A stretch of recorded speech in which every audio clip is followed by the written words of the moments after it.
Okay, in this video, I'm going to show you how you can make what you see here, or at least we're going to create the fish here, and I think I'll show you how to make the rest in a separate video, but let's see. Okay, so first off, all we need is we're going to make a new file. So I'm going to say File New, and I'll go with Print. I'm going to set this to inches. And I'll say we'll make this 7 by 7. So a perfect square format, hit create. Okay, and we can just reference the original if we need to. But to go from here, what I'll need next will be the toolbar. I'll go with advanced for now. And basically to start off the shape, I just used the fish. I used the ellipse tool. And I just need to also say that in this video, I'm not going to be too concerned about the colors because I don't want to be too fussy about it. But I know for now I could take the eyedropper tool, click right here on the fish, and that loads up my color chip, my foreground color chip, or the fill color, with the very same color as this goldfish. So when I come here, you see it doesn't carry over though. So just be aware of that. Anyway, my point is that I will come up with something that's close, but I'm not going to get too fussy about the colors. Let's say this is close enough, something like this. Okay, and so now you have this fill. So also you might notice, let's zoom in, there's actually a line that's around this. This is called a stroke, and that relates to this section here. So now if I switch this, it's a little hard to see, but basically the stroke is now the opposite color, and the center is now black. We're going to switch that, and I actually don't even need a stroke, so you can turn the stroke off by choosing the None button. And now this is purely just a shape. So this can be the overall body of the fish. And the next tool I want to introduce you to is the Curvature tool. So I'm going to click that here. And the way this works is you can lay down some points, and then you can just start to change the shape a little bit. And you can kind of have some fun with the way this shape of the fish will be. We'll say something like this. I'm not going to get too fussy. You can also go over a handle that already exists, and in addition to making new ones. So something like this is looking pretty good, and I'm liking that. Okay, so next is we're going to give this fish an eye. So I'll hold down the ellipse tool. And currently, you can see my color chip is set to the body color. So we're going to go to white here, just click and drag. And now, if I wanted it to be a perfect circle, I could hold down the Shift key. So that's what I'm just doing. Okay, next little trick to know of is if we want a pupil, I'm holding down the Option key and I'm dragging. And I'm going to grab the corner here, hold Shift, make this a lot smaller, and I'll give this a new fill color. And notice I have my color tab open, so I'll click right here. Okay, that's going to work. I'm using my keys, my arrow keys on the keyboard just to knock this over a little bit. And that's pretty good. And if we want to get extra fancy, we could make another duplicate. Again, I'm holding down Option. Now I'm just going to choose the white center. Let's zoom in using the magnifying glass tool, and I will make it a little smaller up close like this. Okay, and this will be a highlight. All right, so something like this is decent, and we can do that. So you might think that whatever you add just happens to be on top. That's not necessarily true. There is such a thing as a stacking order. So for instance, if I were to make another shape, let's just go with something that's very different, and let's just take a rectangle for no good reason. If we had this rectangle, you put it here, well, yeah, it's obviously on top. But if I select it and I go to Object, Arrange, and Send to Back, now the body is in front of this rectangle. So we're going to take advantage of that. It just so happens so far it's been working out exactly as we want it to be. So next thing you should know is there's a feature or a way you can lock shapes, so that if you want to grab one part but not something else, you want to lock a shape. So I'm going to grab the body shape here, go to Object, Lock It, lock selection, or I could just choose Command 2. And now I can grab the eye, and now if I wanted, I can just move this all together. The thing is, what's even easier is if once you have something selected, I'm going to group it, because grouping allows you to avoid this kind of stuff where you say, oh shoot, I have to move this one at a time, and that can be kind of a drag. So we're going to, bad pun, we have to, again, with this body locked, I can now just drag a selection right here easily. It's a little hard to see, but I made a box that's all highlighted. And then if you go to Object and Group, or Command G, now the eye is all collected in one section, and if I move any part, I'm moving the whole thing. And you can break that apart too by just going to Object, Ungroup if you need to. Okay, so let's say this is good for the eye. Let's zoom out again, choosing the magnifying glass, holding down the Option key, zooms out. So far, it's a good start. Okay, let's next make the fins. So I'm going to continue using the Curvature tool, and I think the way I'm going to do this is I will just take a shape, click, and you can see how it's working. It just instantly makes some curves, and I thought that would work really well for this sort of flowy fin look that we want. Now this part I don't really care about because we're going to put it in back of the body, but the top part I'm kind of liking. All right, let's take it with the move or the select tool, put this here. Obviously we're going to change the color. Let's take the color from the body. Okay, that looks a little funny, but here's a way where you can make something transparent, very much like the actual fins of a fish are. They're very thin and a little translucent. So I'm going to go to Window, and if you look under Window, most things in Illustrator are under the window. Let me go to Transparency. Okay, here it is. The opacity is set to 100. I'm going to zip this down to something lower, maybe, that's pretty good, 60, 70, somewhere in that range is decent. And I know that it's on top. I don't really want that, so I'm going to go to, again, Object, Arrange, and Send to the back. Okay, so, and if I want, I could, tweak this even further, but for this demo, I'll try to keep the video short, so I'm not going to get too fussy, but I'm just showing you how I built the other one. So that's pretty good for a video.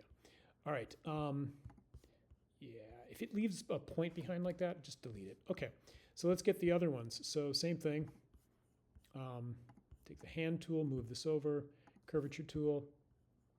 So I'm going to make the tail at this point, and all right, so I'm just laying down some points, and something like this could be okay. Maybe this part's going to be a little more, I don't know, just a slightly different shape. I was concerned because I saw that I clicked over the transparency panel and I thought that might have goofed it up, but it didn't. Okay, so once you have these little handles, you can put them there. Again, this is for a demo. We're going to say this is pretty decent, even though I'd love to tweak this further, but I want to keep the video short. Same thing as before. We're going to lower the opacity, and that doesn't look so bad. I'm actually kind of happy with that.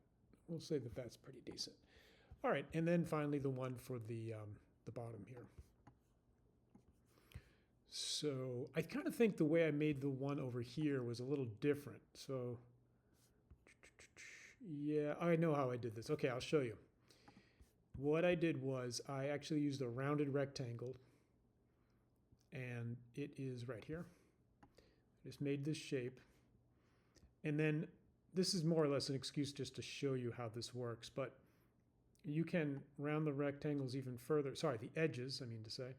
But specifically what I want to do is I want to make it so that this top part is a little pinched. So I'm going to grab only the anchor points at the top here, only these. I'm going to take the scale tool, which I think is this one here, yep. And with this little handle here, it will, you can see what's happening. I'm just kind of, it's hard to describe what I'm doing entirely, but I'm just taking the mouse and having it relate to that point that you see, that little crosshair, having it kind of move in towards that. So it's one of these things you have to do it yourself. You'll see and you get a feel for it, but it's all relative to that point. It's like the changes I made relate to wherever this little point is. Okay, that's okay. I'm going to take the whole fin and I'm going to turn it like so. Actually, I don't mind that at all. That looks pretty good. And then again, same thing, lower the opacity. Kind of like that, better than the first one. Okay, so maybe I'll just move this over, and you can fine tune it, but in the interest of being fast, I won't do that. So I already hit the 10-minute mark. Let's pick up the speed. Next, let's get, how about if we get, how did I do the lips on the fish? I think I just simply used the rounded rectangle again. So I went something like this, and I used the little trick of duplicating an object, which you saw me do earlier, holding down the Option key. I don't know what happened there. I think I made two. No, don't know what happened. Option, click, drag. There it is.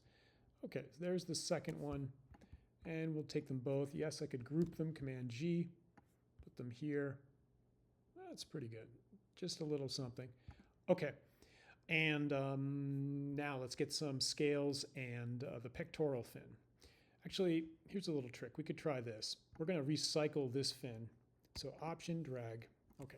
For this, I'm going to change the color entirely. I'll get rid of the opacity. Sorry, I mean, I'll make the opacity 100. I will choose a different color. So if you double click this, you can change the color here and maybe make it a little brighter. Okay. Choose OK. And that's pretty decent. And we can put this one here and like so. And okay, so it's got these angles. I'm not really loving those little angles. Let's zoom in. Let's figure out how we could correct that. So that's a little too pointed for me. So if I take the direct selection tool, you might notice these little circles. This will round out parts that are angular. So you just saw how I did that. And so let's say that that's pretty good. I like that better than before. And there we have a pectoral fin for this fish. Okay, zooming out, what remains? The only thing that really remains when we compare it to the original is are the scales and the gill. So let's get that done. And I can't help myself. I'm going to move this tail over a bit. Okay, not getting fussy. Next thing, let's take the ellipse tool again. We're going to switch. So whoops. You saw what just happened there. That was selected, so it impacted that shape. So let's deselect everything. Just click away from things. Take the ellipse tool, make a shape like so. And all I want is just that curvature for the gill. I'm going to assign the fill. I'm going to have the fill go to the stroke by choosing the double-headed arrow. Perfect. And here's a nice trick. If you hold down, it's by default the eraser tool, but what I'm looking for is the scissor tool. I'm going to take the scissor tool, put a cut here, and put another cut right here. Okay, so this shape now we can delete. And what remains is that little curve. That can be perfect for the gill. The color's not right, so I can go steal a color from something we already have. I could take the eyedropper tool, click that. Okay, so what it did was it actually copied the property of that. So that's why it filled it. But we can just switch this back to a stroke. Okay, so that's good. Now, this is a little thin for my liking. I want this to be thicker. So I'm going to go to Window. I'm going to go to Stroke now. The stroke panel is open, and what we want to do is make this number higher. Now, that's not going to do anything because this wasn't selected. Watch it again. Okay, that's nice. And then this is a cap end. A little hard to see here, but I want it so that, watch, if you look at this closely, in fact, let's zoom in, you can see the caps are flat. And we just want this all to look very rounded. So we're going to click on that path. This is called a path, any line, and just choose a cap like so, rounded cap right here. Okay, so that's going to look better. It's going to be more in keeping with the overall look of this rounder, curvier illustration. Something like that's pretty decent. Maybe I can knock this down just a little bit. Okay, and then finally let's get some of these scales that we had in the original. So once again, you can be clever about recycling parts of your design. If you make one thing, you don't feel like you have to make it all from scratch, because you can recycle things. Now, there's one thing you should see that, if I want you to see this. So if I go to transform here, yes, I believe this is correct. Okay. Do you see how I have these two boxes checked under transform? That's good, because if I didn't, it would mean that when I change the shape, actually I just realized I didn't make a duplicate of the gill. Let's do that first. That's more important. Okay, copy, drag with option. Okay, now watch this. If I select this and I turn this off and then I scale it down, notice how it's staying the same thickness? That's not going to look so good when we have smaller scales all over the body. So absolutely make sure that when you open the transform window, click both of these boxes, tick them both off. Scale corners and scale strokes and effects. So what that means is that when I scale it down, it shrinks down the effect proportionately to the scale of the item. Okay, so in this case, this little scale now is not going to look all clunky as if I never ticked off these boxes. All right, so let's just maybe make a duplicate of this by holding down, again, option. It's a little tricky because you have to get the mouse right on it, but that's going to work. Okay. And then I think you can see this coming. I'm going to take this, Command G, or just group. Okay, this is grouped, and I can continue to click and drag and make a couple other scales. And that might do it. So let's just put one here. Remember, you can always clear things out of the way by hitting Tab, like that, and holding down Option. And I could do it this way. Right now you can see my mouse has got the double-headed arrow, the white and the black chevron there. Okay, so actually I can just throw these away. So I think that's good for this video. You have a basic starting point, and the next one we'll talk about, let's do a quick comparison. Yeah, I think I got everything.